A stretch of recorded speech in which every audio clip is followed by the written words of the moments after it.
I am but a woman of Shunem, whose life was forever changed by the grace of God and the prophet Elisha. In those days, my husband and I lived a quiet life in our small town, our home always open to travelers and those in need. The land was harsh, the sun unforgiving, but we found joy in simplicity and in serving others. When the holy man Elisha first passed through our town, I insisted he stay and eat with us.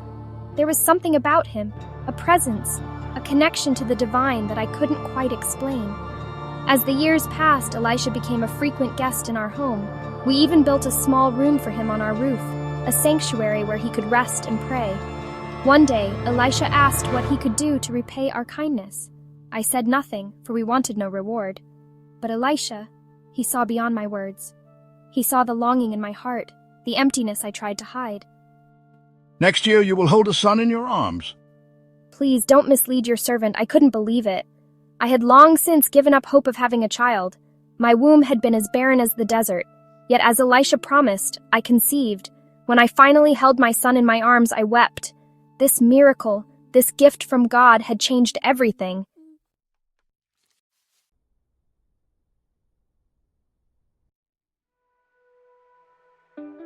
My head!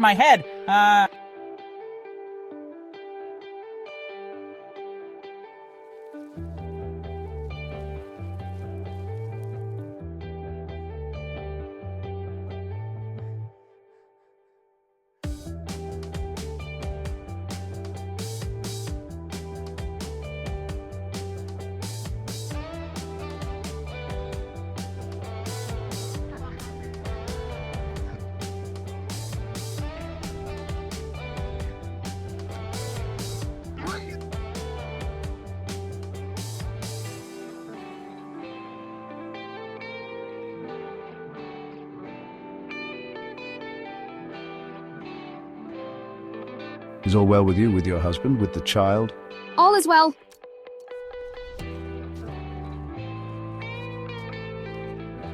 Did I ask you for a son? Didn't I say, don't raise my hopes? As surely as the Lord lives and as you live, I will not leave you. And the return journey felt eternal. Every moment that passed was a moment my son remained lifeless. When we arrived, Gehazi met us with grim news. The staff had not worked. My son had not stirred. Elisha went to my son alone. Through the door, I heard his fervent prayers, pleading with God for a miracle. Then silence. A silence so profound it seemed to stretch for an eternity. Suddenly, I heard a sound, a sneeze, then another. 7 times my son sneezed. And then, a miracle. Elisha called to me, and as I entered the room, I saw my boy. His eyes were open, alive once more. I fell to my knees, overcome with emotion. My son, my miracle child, had been restored to me. In that moment, I understood the true power of faith and the limitless grace of God. My journey from barrenness to motherhood, from grief to joy, had shown me that with God, all things are possible.